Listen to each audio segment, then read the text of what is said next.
Good morning, good afternoon, and good evening, guys, wherever you're listening to. Welcome to episode 7 of the Empowered Together podcast. Today, I've got Luke Leaman, Muscle Nerds. If you know, you know, joining me as a guest.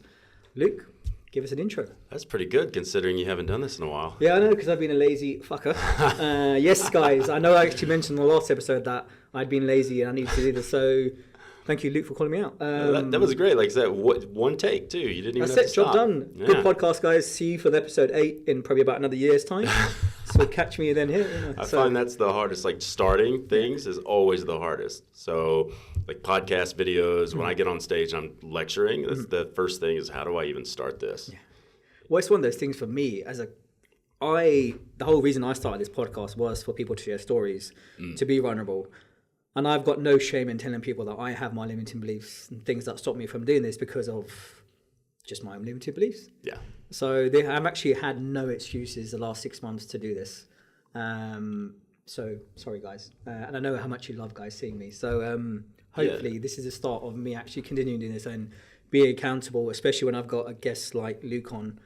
I know I don't want to chime his horn too much, but if anyone in the industry from the good old days knows, they know how much Luke is such an awesome coach, very successful in the industry, and has done some amazing things. Definitely contributed to my development as a coach. And this is an absolute honor for me. And I've had some fantastic guests on so far, but Luke's probably my most famous and one of the most acclaimed. Famous. We have low standards on this podcast. You're scraping the bottom right now. We have low standards, guys. It's going to get better from here. Yeah, so if we start here. What's nice is it can't get worse. You can only get better from here. That's a challenge. Let's make it worse. But yes, no. So I'm very grateful to Luke for coming on, and it was very much a last minute thing because he'd been traveling for the last month, a hell of a lot of seminars, and Luke is a wealth of knowledge. But today we don't want to go down the fitness stuff because Luke's got many podcasts where he talks about where he began, why he began this, and what he does. I want to make this a bit more raw, a bit more fun. Be ready for a lot of F words and C words because this podcast is absolutely raw. There's no editing. It's straight to the point. So I want to start with one simple question to you, Luke. Oh, no. Is this the one? It's the one. Okay. This is the one. Let's go. What do you think? Where do you think right now, as men, do we struggle? Oh, my God. Oh, that's a big one. There you go. Man. Start big. Oh, so you want some controversy. Yeah. That's what you're looking for. Man, where do you unpack that? Where do you start? I think there's a lot of shit wrong. I actually did a talk like this many years ago before we hit the proverbial shit hit the fan, and I made a bunch of predictions about what was going to happen, and all of it came true. Just the craziness that's happened over like the last decade. What did you predict? I predicted that I'm not going to go real deep because you get canceled on this, but I predicted a lot of like the woke stuff and that people were going to be against men, and men were going to become the whipping boys. And I won't go into the cis white men thing, and that's like the thing. Like, we become the whipping boys, and everybody lumps us all into the same category, but that's not the case, I'd just like to add into that I'm not in that because I'm diversity and brown. So yeah. I'm actually on the You're side. one of my brown guys. Yeah, that's it. Right. But I get it. Yeah, it's I do feel like right now, and it has been for a very long time now, men are very much demonized. 100%. Not to say that there aren't men who, are a bunch of assholes. Yeah. But not all of them. But everyone are assholes. Yeah. It's not a biological sex thing. It's not a gender identity thing. It's not a cultural thing or a religious thing. Like, you got some people who are good, but the majority are just cunts. Yeah. And that's just the way it is. Yeah. But, we just keep trucking along. You just try to be the best you can.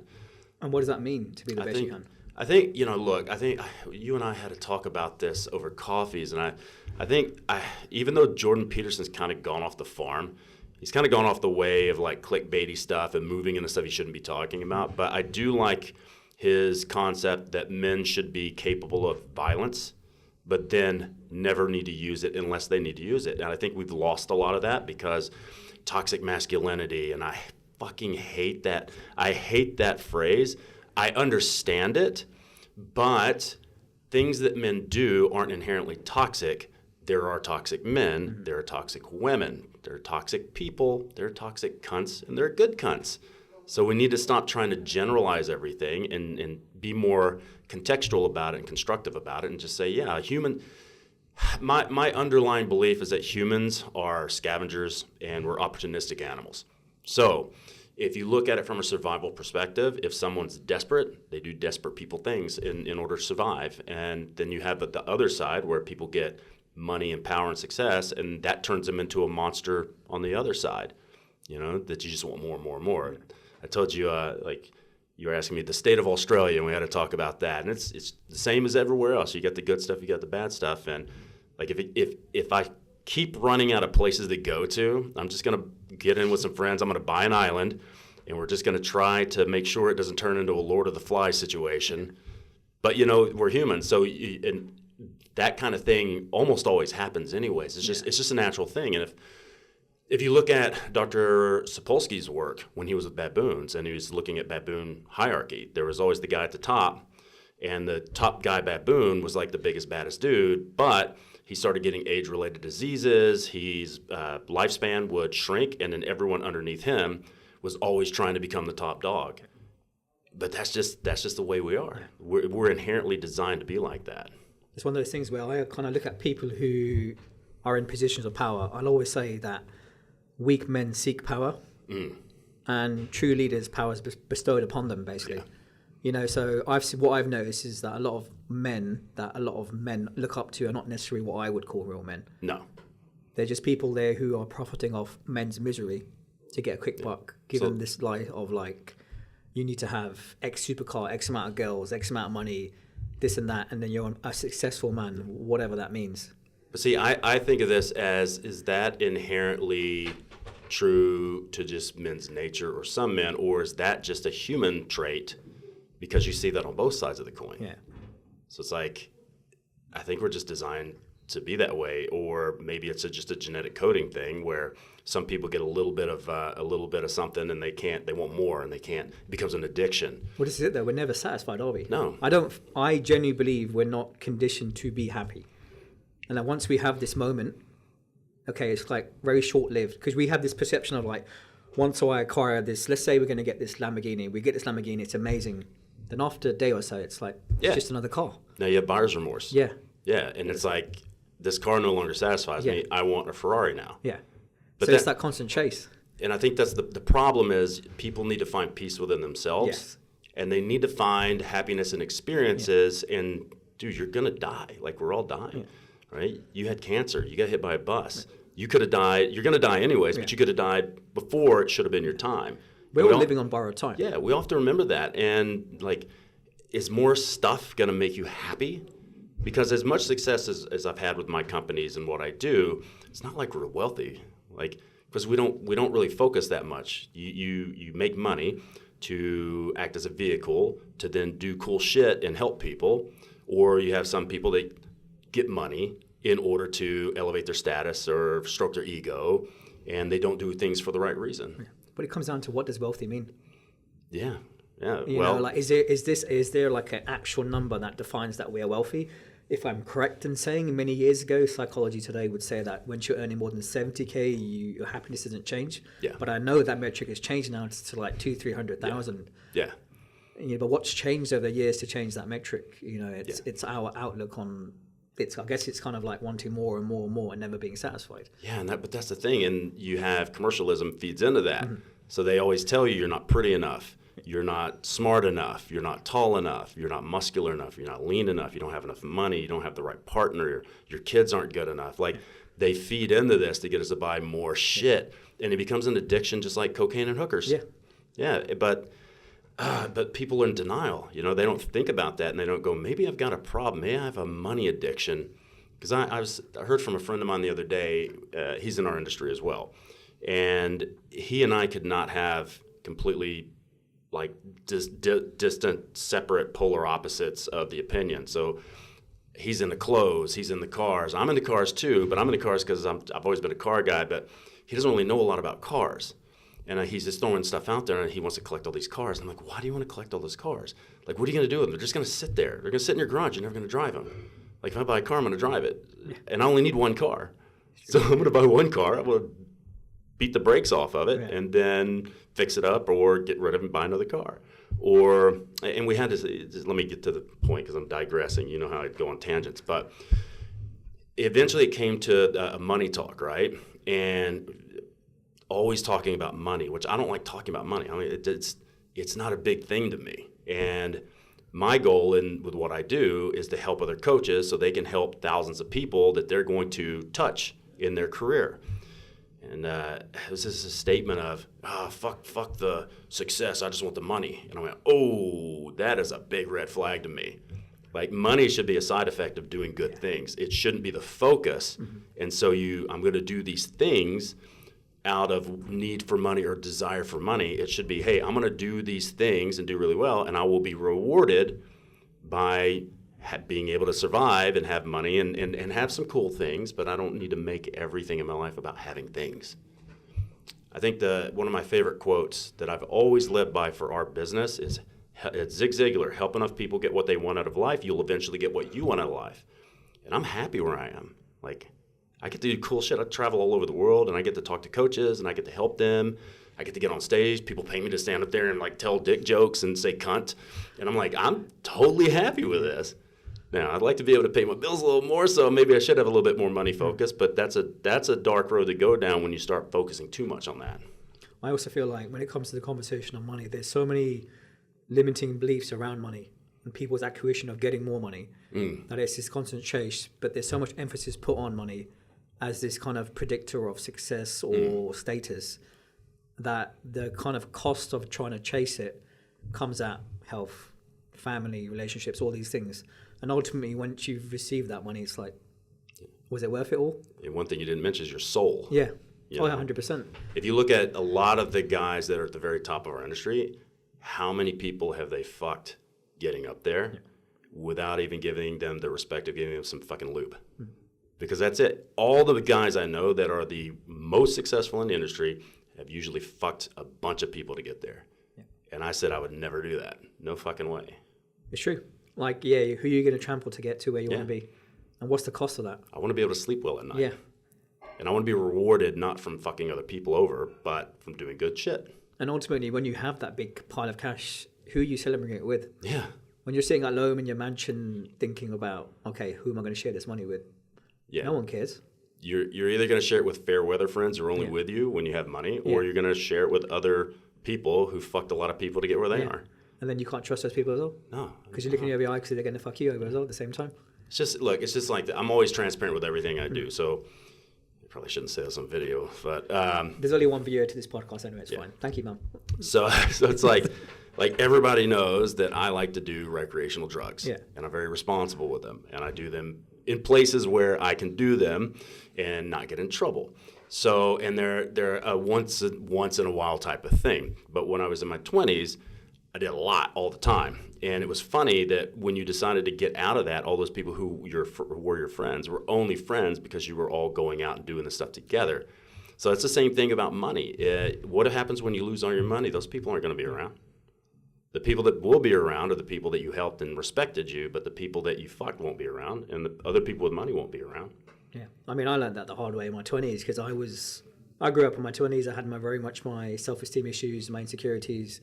And I'm grateful. I've done well. I've had some good money, and money was my outlet to buy friends. Yeah. Take people out, treat them to gifts, and do certain things for them if they needed money. Here you go. It was always there. But then when I had the cancer and I had to have a year out of the industry, and I was £2,000 overdrawn on my bank account, those people disappeared. Yeah. And when I look back at that period, I'm like, that's one of the lessons from that experience of like, how many people actually give a shit about you when you're rock bottom? Yeah. And I'm sure at that time you helped a lot of them out too, like treated them to things, helped them out with things. But the minute you needed help, nobody's listening. Yeah. And that's no like sob thing of like, oh, people need to be there and I deserved it. No, it's a case of like, it goes back to being human. Yeah. For me, I'm very much, and I'm never going to change. I'm always going to be the one that wants to nurture others, to lift them up, because I want people to succeed. There's no part of me that thinks, oh, I can help this individual and they're going to go and be a better coach than I am, or they're going to earn more money. That's awesome. Yeah. because no one's going to be me and have my story and take that away from me. So for me in life, it's about lifting others up, but that's come at very hard lessons of, if I was a typical good Indian boy, I could have had a lot of money now and had my multiple properties and nice cars and everything, but I was too naive thinking that everyone would be as nice as I would. And the moment I needed something, they'd run back, but no. Yeah. You're left alone, sitting in, A&E with your IV drips there. You're going to possibly react into the chemo like I was, and no one's by your side. Yeah. And that's not to say that those people are bad. It's just I believe people inherently come from what you say about self-preservation. And if they see something that kind of facilitates that, they will take. And they will continue to take. And the moment it doesn't serve them, you're just gone. Yeah. And that's the harsh reality of life that people don't understand. Life has become very transactional. And it goes back to what I asked you earlier about what's happening with men, is because that's where I see men right now. Being a man is very transactional. What can a man do for a woman, or what can man do for society? Yeah. What happens is just being a man. That's it. Yeah. And doing the right thing, and not doing it with thinking about what he can offer. And it's just like, this is who I am. But we're in this situation where we're told we can't be men anymore. Yeah. It's bad to be a man. We need all men to be effeminate, and boys can't be boys anymore. And I know that statement is back that people go, oh, boys will be boys, and they use that as an excuse to do nefarious shit. Yeah. But realistically, boys and girls are completely different. Yeah. Well, you get that in the education system. The education system is very much, in my opinion, geared up for feminine energy, whereas men need to be out there playing. They don't want to sit down in a classroom having a lecture in front of them. They need to be out there playing. That's how they learn. I think kids should be playing and fighting. That's it, yeah. And then learning how to make up. Yeah. And learning how to take your black eye and shake hands and then be friends again. But you get that with men. Like you have your best friend, and the next minute you're having a fist cup, and you're like banging each other up. The next minute you're best friends again. That's it. That's how you learn. That's it. I mean, that's how you learn when to run your mouth and when to shut your mouth. Yeah. And how far you can push somebody before they're going to strike you back. Yeah. And I think kids need to learn that at an early age, because then they get to an adulthood and they don't know the boundaries and the limits of another man, and then they get punched in the fucking face. Yeah. Or they get put in the hospital, or they get stabbed, or they get hurt really bad. Or they're terrified to protect somebody when they see somebody getting hurt in public. You see videos all the time, like in New York, like somebody crazy, maybe they got psychosis, maybe they're on drugs, and they're running around the subway and they're screaming and yelling and they're grabbing people and hitting women and all this, and not a single man steps in. Instead, they pull their phones out and they record it, when what they should be doing is taking action. But then a guy did take action and put a guy on the ground, and the guy died. And the next thing is he's in court trying to justify why he needed to protect everybody. He's trying not to go to jail. It's fucking insanity. Yeah. That's what I was going to say, and I see that here in this country when often it's the one that steps in that gets trouble, not the one that committed the crime. And people will go, well, that's what the cops are for. Yeah. There weren't any cops on that subway train. Like, what's he supposed to just stand there and let it happen? Even the cops don't care anymore, do they? Yeah. Really, truly, if you see it here now in the state of the UK police force, they don't really care. That's fucking crazy. That's mad. How many mobile phone tests are there daily? How many shop robberies? But the police can't do anything because they themselves are helpless. Yeah. You say, like, you and I have this advantage. We're big dudes. Yeah. So if I'm walking down the street with my phone in my hand, I'm not a good target. Yeah. You're not a good target. Like, I'm not saying we're not going to get mugged. I mean, a knife's a knife, right? And a crowd is a crowd, and you can only fight off so many dudes. But if somebody's walking down the street and they're looking for a target, they're going to look at us and go, that's not worth the trouble, because I might be able to do that, but I'm probably going to get hurt. They're going to find somebody weaker. And that's just the way it is. And so if the cops aren't going to be around, the cops aren't going to help, it goes to us. I can't remember the exact study it was, but this was years back. I listened to it, and it talks about how, in this context, when you're out and about, people who get mugged and so forth, the ones that do go, it's how they hold themselves, their posture. Yeah. The ones that are often timid and looking down and rolled forward, but those that have the power pose, that stand tall and it's the people not paying attention. They're walking down the street, looking at the phone. Yeah. And I mean, when my wife and I met, that's the one thing I would tell her. I was like, you need to pay more attention. Like, 'cause if I'm in a place where I feel like it's a bit dodgy, I'm paying attention and I'm making sure I'm not looking at my phone. I'm turning my head, I'm scanning, I'm just making sure nothing happens, because things can happen really fast and out of nowhere. But I mean, my wife's seen me choke people out. Not something I wanted her to see, but we were in Canada. We were at an Irish pub in Canada in the middle of nowhere.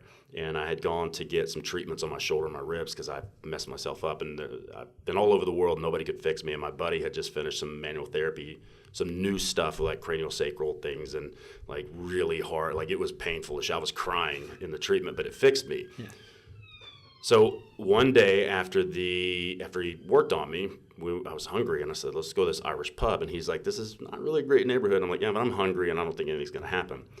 So we sit down and we're eating, and she looks up and she points, and she's got food in her mouth. So she's trying to tell me something of what she swallows. She goes, there's a fight. And I'm like, ooh, a fight, great.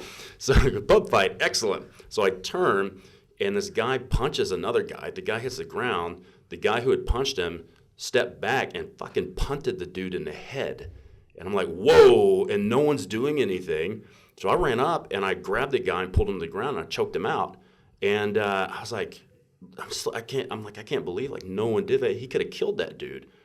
And if he had just gotten on him, like mounted him and popped him a few times, I'd have just watched.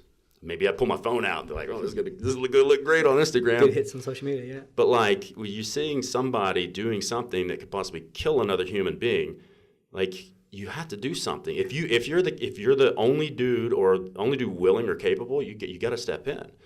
And I remember, this is the fucking weirdest thing ever.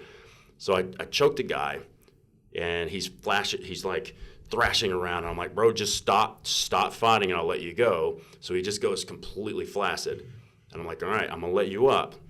I'm going to go back and eat my dinner. You're going to go back to what you're doing, but like, you can't kick people in the head. So I go back, and a few minutes later, he walks up to me, and he goes, hey, and he puts his hand out, and he shakes my hand. He goes, that was a good choke. It was in there really deep. And I went, yeah, that's kind of the point of a choke. And he goes, man, I want to explain what happened. And I'm like, I don't give a shit, dude. Let me eat my schnitzel, man. I don't give a fuck. And then apparently the guy ran up a big bar tab and ran out. And the guy who punched him, he knew the owners. And I went, dude, look, I don't care. I don't need a story. Like, I'm not here. I'm not here for a dinner and a show. I got it anyways. I got drawn into being part of the show. I just want to eat my food and go home. I said, but bro, like, you punch somebody, fine, but don't kick somebody in the fucking head when they're on the ground like that. Like, that is not acceptable. But it just blows my mind that people won't step in these days. Well, it's an interesting one. Like, so firstly, I want to add to the point where you said, like, if we maybe have like bigger statures compared to other people, but even if I'm by myself and I'm walking around and I see a bunch of guys, I am still a bit afraid. Yeah. You know, I'm hesitant because, again, going back to this perception of what men should be, this automatic assumption is that, yeah, we're the protectors, as we are. Yeah. But we're not all warriors. No, we're not. But you look around at all the dudes that are standing there, there's some warriors there. Yeah. But now we have to have this kind of theological discussion of, are you afraid to step in, or are you afraid you're going to get in trouble for stepping in? Because that's the reality nowadays. Like, we're supposed to let the police handle it. And like you said, the police don't do anything. Because when you talk about being afraid to step in, I was in that exact situation 4 weeks ago. I was on the train coming back from work. So I'm on the carriage. There's probably 4 girls sitting to my left and then another 4 to the right. Me and then another guy on. And this individual comes on the train, definitely drunk, carrying a bottle of wine with him. And he's just kind of going up to everyone's face, trying to intimidate them. I'm not giving him attention. I'm just keeping my head down. Then he goes up to the girls and he starts to intimidate them. And then me, I'm like, I need to step in here. But what stops me is the fear of, if I was to do something to him, will I get in trouble? Yeah. And I left that night, and luckily he just came off the train, it was fine. But I left that night thinking, shit, I failed as a man. Yeah. No, because we've all been in that. Like, the reality is he was just blowing noise. Like, there's nothing. Now, what could you do? The only thing you could do is try to de-escalate it. And then if he escalated, then you were going to do something. But you weren't in a position where you actually had to do anything. Because he was just... He didn't raise his hand to anyone. He was just trying to get in their face and talk. Yeah, he was just being a twat. Yeah. But, like, even that, like, you got that decision to make. Like, okay, let's run some scenarios. I go up to him and I say, hey, why don't we all calm down, or why don't we do whatever? And then he goes aggro, and you end up having to get in a fight anyway. So sometimes it's good to be an observer until you have to get involved. Yeah. So it's like the old saying, like, it's better to be a warrior in a garden than a gardener in a war. Yeah. So you're in the garden right there. You don't actually need to do anything, but the minute you see something happen, I'm sure you would have stepped in and done something without doubt. I think it goes back to that nature of being a man. Yeah. Even if you may not be the best skilled fighter or know what you're doing, you step in. Yeah. But we see that diminishing now with men. It's a sad thing. Yeah, and men don't have the. Yes, I do believe we need to be warriors, but we need to have controlled aggression. That's right. There's nothing wrong with aggression. There's nothing wrong with violence if it's kept under wraps and it's only there when you need it, because the world does need violent men. Because there are violent bad men, so it needs violent good men. But it needs violent good men who know how to be peaceful until it's time for the shit to go down. I grew up as a very, very angry child, and I still have a lot of anger in me. But I learned through martial arts and weightlifting to channel that anger into something better. Yeah. And now it's controlled aggression, which only comes out when I lift. Yeah. But when I'm around people, I'm very timid and soft in my voice. But if they see me angry, they're like, that's not you. Yeah. Like, you don't know me, innit? Yeah, because they don't need to see that unless it's time to see that. Yeah. My father was the same way. Like, he was a very quiet guy. He never, I hardly ever saw him get violent, not violent. My dad was not violent. I saw him actually get violent with another dude who grabbed me once, and that was fucking scary. But he never let us see that unless there's a good reason. He'd get angry, but when he got angry, he would go it'd be like nuclear, boom. But he would get a hold of it really quickly. But it's like, that's what you want, right? You want it to be Jekyll and Hyde, and you want to be Dr. Jekyll most of the time. You don't want to turn into Mr. Hyde, right? So I think that's the right way around. But I think so, I haven't read the book in years, but if it's not, just reverse it. Around, you want to be the good guy, like 99.9% of the time, but that 0.1% of the time when it matters, you need to be the ability to transition into that and then turn it back off. But I was an angry kid too, because I was one of the first ADD kids, not this new ADD that they have. That's basically everyone's got ADD now. Now it's basically fucked up dopamine response from being on their phones all the time and getting instant gratification. But mine was a genetic thing, and nobody understood it. But we're talking about the 80s, we didn't understand this shit. And so I was a very angry kid because I didn't have a proper outlet for it. And I lived in the country, and I was bullied a bit. And we're in the country, we fight. Kids, fights every day, every fucking day. It's just a normal thing. Like I said, we fight, and we shake hands, and we're friends again. And then a couple months later, we're in another fight, and we're friends again. It's just the cycle of boys being boys. But nowadays, you couldn't do that. If two kids get in a fight, kid gets expelled from school, the kid goes to juvenile hall, or the kid gets in massive amounts of trouble and ruins his life for being a fucking kid. Well, they haven't learned to tame that anger as well, have they? No. There's no outlet for them. But how do you learn how to do that? You have to do something and then be told that that's not correct. But it also comes from having a healthy masculine role model in your life. Yeah. Whether that's a good father, brother, cousin, uncle, whatever it may be, or karate instructor or something. But we don't have that anymore. Bingo. The good men are slowly diminishing. Yeah.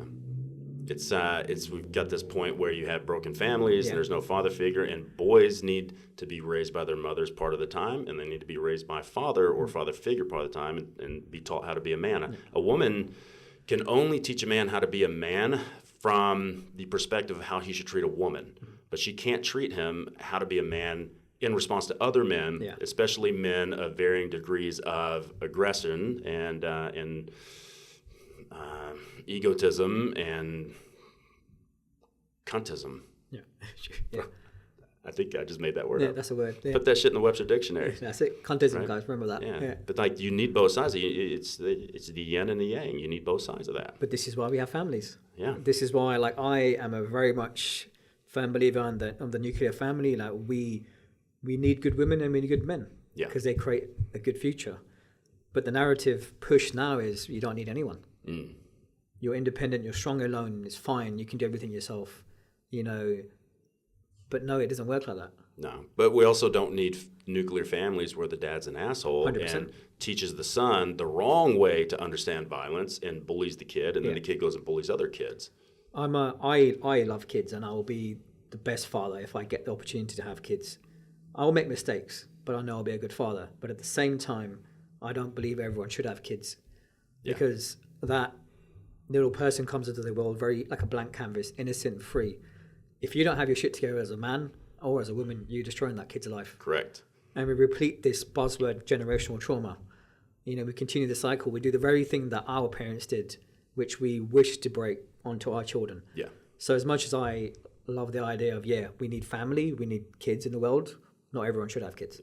You're single, aren't you? Yeah. He's single, ladies. He's smart as fuck too. Get on it. Well, there's only one viewer to his podcast. So yeah, but not mum. That'd be fucking weird. That'd be weird. Yeah. That'd be real weird. But it's true. No, it is. Yes, true. I'm with you on that. Like, kids are very much important, but not everyone should be having kids. Absolutely. And it doesn't mean that, okay, I'm now a perfect man and this is my perfect partner, we can have a child. We're going to fuck up. Yeah. Because there's no text. You can read as many books as you want around how to raise a kid. But until you're in this scenario, that knowledge it's bullshit. Yeah. It goes back to what we were talking about earlier about me possibly stepping on stage for a Masters Classic. To be a better prep coach, I need to go there. I'm not going to coach people into that because I've not gone there. Same thing as a father.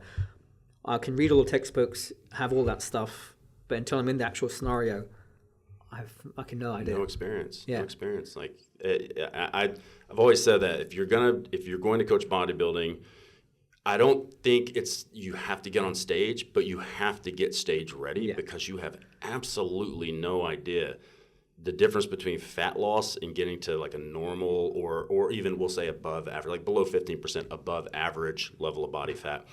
And once you get in a single-digit body fat, it is a whole completely different fucking ball game. And that's the worst when I see people that have never been there, but they're like trying to understand what's going on with their client when they're 5-6% body fat. It's the fucking worst. Yeah, it's true. I never want to be there again. No. Well, I've never been single-digit. Closest I've been is 12. That's it, and I want to do it this year around just because it's my own as a better coach to go there to understand it from a point of empathy and. When I do take people there, I can understand how to relate to these things. Yeah. Not from a point of view that I want to see how amazing I look. It's just, there's that as well. But, it will give you an amazing amount of empathy because you have been there. You know my joints hurt all the time. Sitting in a chair, my tailbone hurts, and there's nothing I can do about it. Like, I have no energy. Getting off the couch to go take a poop, and the bathroom's 3 meters away, and you just rather just hold it until the turtle head's coming out. Like, the worst one is the lack of fat pads in the feet. Oh, yeah. When I was super lean, it's just that. And you don't realize how much they matter. Like being able to walk comfortably without pain in your feet. I did a cadaver course with Thomas Myers where I went to, I think it was, where did we go to Boulder, Colorado? And we had untreated bodies, so no formaldehyde, 8 of them. You just basically take your body out of a freezer and you and like 4 or 5 other people just start cutting them up. Yeah. And I wanted to look at like the ankle and the foot. And so I'm at the foot, and it was amazing to me when you pull everything out, you pull the skin out, you cut through everything, and how much fat is actually on the bottom of your foot. It blew my mind. It's true. I never thought about it. Yeah. Again, it's just it's a fat pad. It protects you, it helps you be walking, but you don't realize these things until it's gone. Yeah. And let's lead into that now about the bodybuilding. We've talked a bit about men, but how does that transfer to bodybuilding? I'm get in so much trouble for this. Statements, but whatever. But we look at bodybuilding now. Why did people bodybuilding back in the days? It was there's obviously some whether it's like never getting daddy's approval or whatever it may be, but there was a love for the sport. Now when I look at it now, it's a love for Instagram and social media. It's an ego thing. Or this pro card that's going to suddenly go in their bio and make them a better coach. Yeah. And we know that's not the case. Yeah. We know that's not the case. It's just an ego thing. It's a instant gratification. Well, it's not instant gratification, but it's a gratification thing. It's I'm just convinced. And look, before anybody throws me some shade, I was a competitive physique athlete because I never did bodybuilding because I actually told one of my friends, I'm like, I don't want to. He goes, why don't you bodybuild? You'd be suited for bodybuilding. I'm like, bro, my dick's too small to get in a banana hammock up there. And it was a black dude, so he probably had a Mandingo penis. And he goes, "Listen, brother, ain't nobody got a big dick when they're 3% body fat." And I went, "You got a fucking point there. Yeah. You got a point." But I did men's physique when it first came out, and something I noticed about myself, and also about all the other competitors, everybody had a mommy or daddy issue. All of us. Like, maybe we didn't get told, I love you enough. Maybe we didn't get enough hugs. But every fucking person I've ever met, except for like a very small outlier who just loved the fuck out of bodybuilding, most of them had some type of issue, like early childhood trauma, that they were using bodybuilding to self-medicate. Most of the girls that I've met in the WBFF and the IPB, they come from anorexic, bulimic, eating disorder background. Or I've even met people with binge eating disorders, and they go, okay, I'm going to take this negative thing that I can't that's allowing me to have some type of feeling of control over myself, and I'm going to turn that into a positive thing to go into bodybuilding. And I'm like, that's not really a positive replacement for this, because you traded one disorder for another. And I'm not to say that bodybuilding in and of itself is a disorder thing, but a lot of them use it as self-medication, addiction, and then that becomes their whole identity. So then when they can't bodybuild anymore, they're a bit fucked, because that issue is still there and they haven't done anything about it. They just have to try to find something to replace it with, and there's nothing that's going to replace like transforming your body and the psychological and mental fortitude you have to do to get on stage. And well, anybody can get on stage. There's no prerequisite. You just pay your entry fee. Yeah. But to be able to get on stage in an attempt to win, like you get lost. Like you get lost. And I had a huge identity shift where at one point, I mean, when I was powerlifting, I was 124 kilos. Almost every time I walked into somebody, I was almost always the biggest guy there. And that kind of became my gorilla suit. It became my suit of armor. So like when I was bullied as a kid, like I thought if I get really fucking big, nobody's going to bother me. And then I realized the bigger you are, if you walk into a bar, the smallest drunk guy in there is the one that's going to fuck with you the most. And I was like, okay, nobody's intimidated by this, you know? So then in my mid-30s, I went, you know what, this is dumb. Like, what am I doing? And then I decided I don't need to be the biggest guy in the fucking room. I need to be the most well-balanced, and I'd rather be the smartest dude in the room, and sometimes I am, and most of the time I'm not, because I go into some fucking rooms where I'm dealing with some guys that would melt my brain with information. Some of the conferences I go to, and I tell my students all the time, you know, when I start like getting real, like I start Rain Manning and I start going deep into like biochemistry, and that look you give me, just keep in mind, there are a lot of times I'm in a room and I got that same look on my face and I'm like, I have no fucking idea what this guy's talking about, but I want to know. So that's my addiction now, is like knowledge and acquiring information and knowledge. So but that's just another addiction, just like anything else. I've just traded one thing for another. But that's what I see. It's like that's what we're just doing. We're thinking we're doing something like bodybuilding because it's going to make us better, but you're just basically using bodybuilding as a plaster for a wound that's not healing. Yeah. And I didn't realize that until I went through counseling. Yeah. And I went through counseling, went to a trauma counselor. And I hate this phrase, but you know, it does make sense. First world problems type of things, you know, something my mom said to me when I was like 19, and then that got linked up to a bunch of other stuff that then made me have this feeling of I'm not good enough, and you get that little voice in the back of your head. And so I tried to use the pursuit of success in bodybuilding, powerlifting, strongman, business. I tried to use that as a crutch, and it works for a while, but it doesn't work forever. And I finally had to face the fact that I needed to go see somebody to help me unpack that shit. And I'm glad I did, because that gave me, I can have a level of empathy and understanding with people going through the same thing. And I can, with conviction, go, hey, I'm seeing some red flags. Maybe you should go talk to somebody about that. Here's an ACE score sheet. Let's just see how many things you click. Oh, you click 7 out of 10. Let's refer you to somebody and find you some help. And that, it makes it such an easier path to getting them there, because if you haven't done it, you can't speak from a level of understanding. And then people go, well, I don't want to go see any counselor. I'm not crazy. You know, if you can be relatable and say, yeah, I wasn't either, but I did have some shit in my brain that wasn't able to be processed, I think you would benefit by going and seeing somebody. Well, I mean, many of you who follow me on Instagram know that I obviously put out a daily good morning message with thoughts, and people always ask me where I get these things from. I'm like, it's my own observations on my own life, because I feel like the more you can understand yourself as a person and understand these things we want to shun away from, the more you can then relate to other people, because you see patterns. I can now see when someone's got low self-esteem or doesn't have that belief in themselves, because that was me in a nutshell, and to some degree it still is.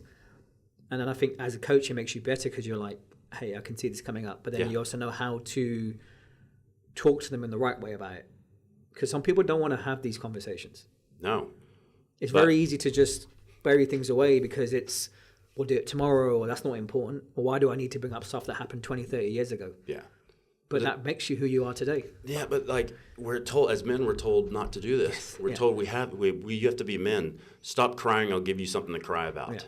And there's part of it that's like, okay, we don't want to coddle young men, but we also don't want to suppress young men to where they feel like they can't speak for themselves. Well, this all goes back to how I tell people is like, you need to be able to, so be in a position where you can talk about these things, but don't let them become your whole identity. Yeah. I don't want to use the word, but I'll say out there, but we've got a space where we have very kind of like hyper masculine men, and then you've got these soy boys on one end. Yeah. But we need a balance of both. It's the pendulum swing. That's and a couple of points, like, you're a prime example of this because you had cancer. It would have killed you. You got hit by a bus. It could have killed you. And you've used that experience and you've used it as fuel to move forward and help other people. That's what you should be doing. Like, you don't want to wallow in self-despair and go, oh, woe is me. I got cancer. You got cancer, but you fucking survived. Great. What can you learn and what can you teach others? I got hit by a bus. I'm saying, yeah, but you survived. Now you take that and you fuel it to help others. That's exactly what you do. People need to learn from that and say, okay, yeah, we all have problems. We've all had near-death experiences. We've all been in, a lot of us have been in places where we've slept in our car because we couldn't afford rent, or we had to eat tuna and crackers because we couldn't afford food. You got people fucking out on the street homeless. And it's like, you can look at that as woe is me, or you can use that as an opportunity and try to learn from it and figure out, how do I get better? But I look back at the 80s when I was a kid, and you can't really blame people because they didn't know any better. Sure. Yeah. Like, you think about that. You think about people in men in the 70s. Like, you go back and look at pictures. They got these great mustaches and beards, and riding motorcycles. Like, it was a whole different world. And you had like a kind of manly men thing. And these guys became fathers, and they didn't really understand how to balance out that whole, 1970s man with like now being a father. And so we kind of went one way too far and created entitlement. Kids that were aggressive, violent, and that thing, we started swinging that way, but then we hyperreacted, and now we're going the complete opposite way. It's like, guys, we need to move back that way, but we need to stop at a certain point and not push it all the way over there, and then not let it go all the way to the other side. But it's the same thing in the fitness industry, where you see the pendulum swings one way, it goes the other way, and it never stops in the middle. And we have to start getting better at dragging things into having more balance. Yeah. Well, I'll always coin the term, like, not necessarily balance, but harmony in life, because balance itself means equal distribution to all aspects, but we're never going to get that. That's good. I like that. It's harmony. So if I look at, I'm never going to be a successful bodybuilder. I'm never going to, I won't say, I'm not going to say I'm never going to win, but I'll give it my best shot if I was to step on stage. But that going down that route's going to come at a cost of dieting and potentially affecting relationships or whatever, because I'm consumed by that. So the harmony is understanding that certain things will have to be put on the back burner for this to go ahead. So that's not balance, is it? But now I'm gonna raise another thing, because this is something I said in a seminar that I just had about like hypertrophy. This is a weird transition into from bodybuilding, but hey, hypertrophy for that. And I put up a slide that says maintenance is a lie. There's no such thing as maintenance. It's like, you seen Talladega Nights? It's Ricky Bobby. If you ain't first, you're last. Yeah. Like, there's no maintenance. Your body its desire is to grow to a point and then start to die. So there's not really any homeostasis, because in order to maintain homeostasis, you have to try to drive supercompensation. And so if you just go through the motions and do the same shit all the time, you are slowly getting worse. Yeah. You have to have constant pursuit of getting better, even to maintain a facade of maintenance.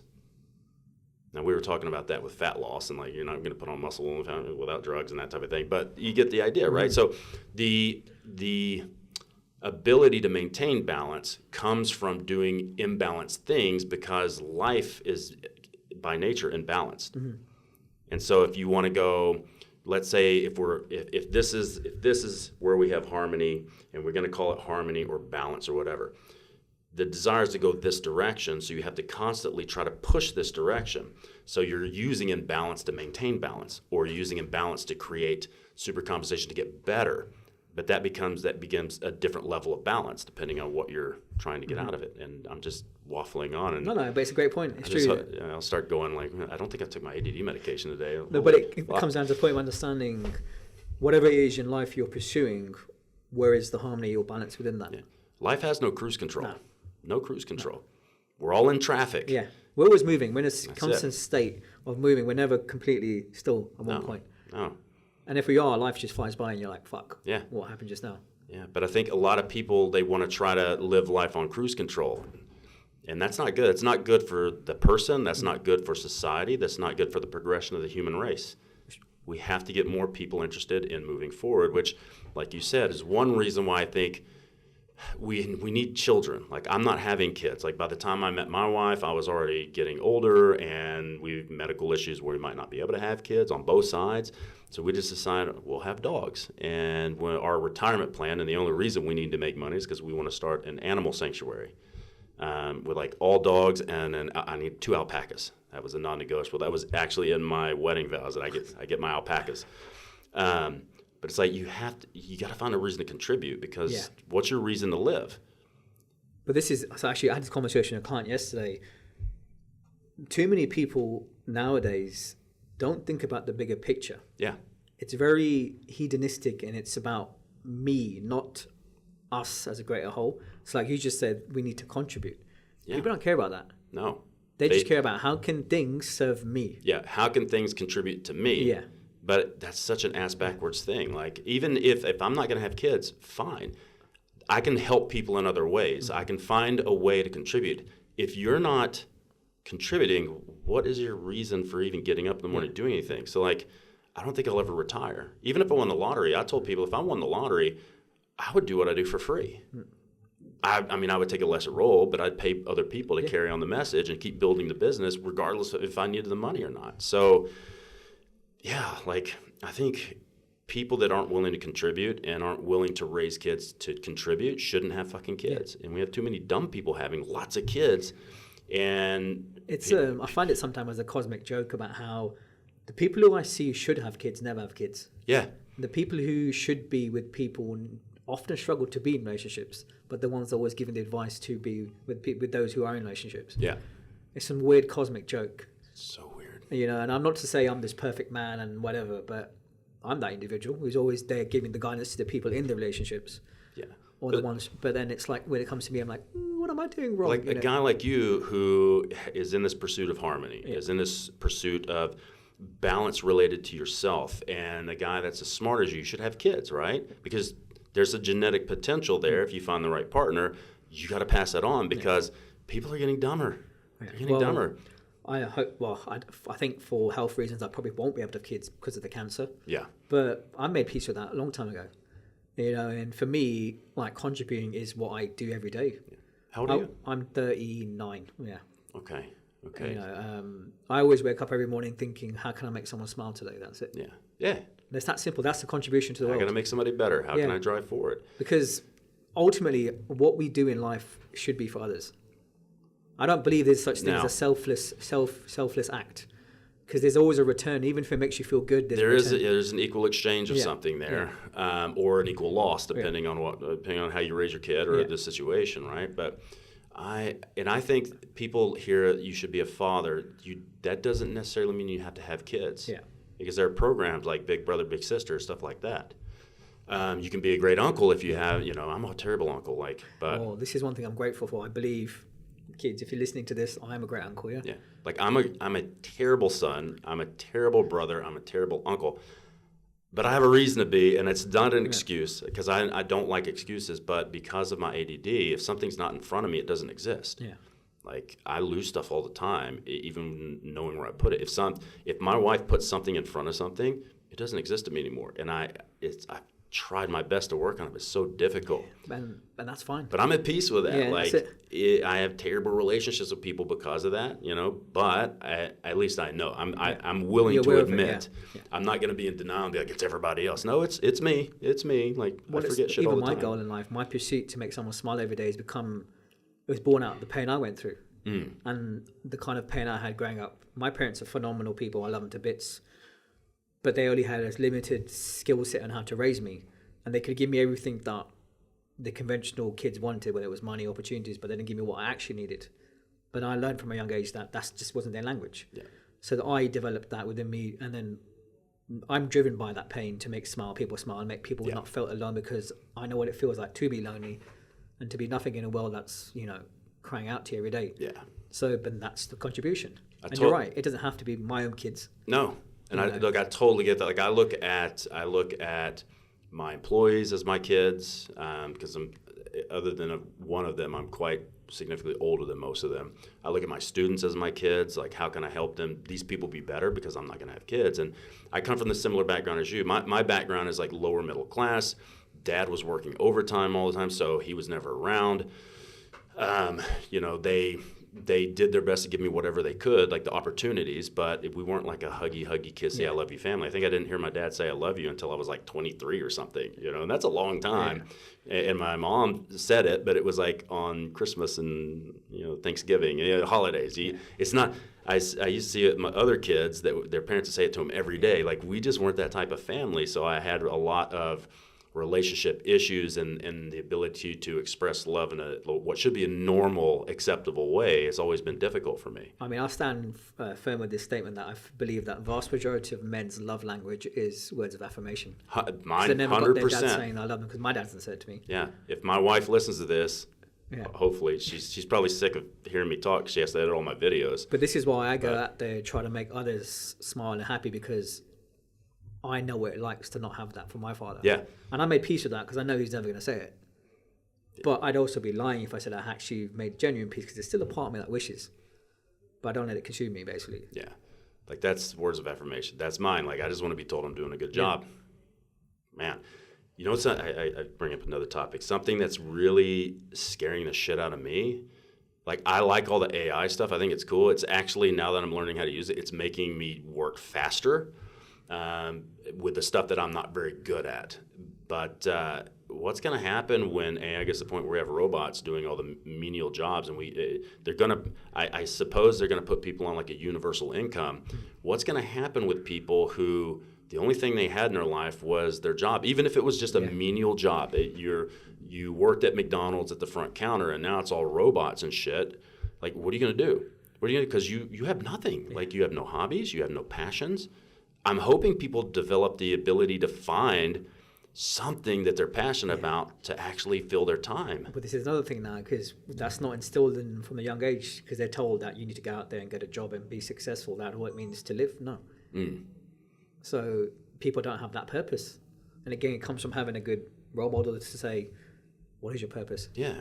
And it's the thing, like, where I'm from, the pathway to adulthood is you make good grades, you go to college, make good grades, you meet your wife, you marry your college wife, you have a lot of babies, and that's what you do. And it's like, you've basically made everybody on the same path, and you haven't reinforced, like, learning to play the piano, or learning how to draw, or getting into the arts, or singing, or playing sports. And, you've gotten out of this, giving them a pathway of what they need to be doing when they're not actually working.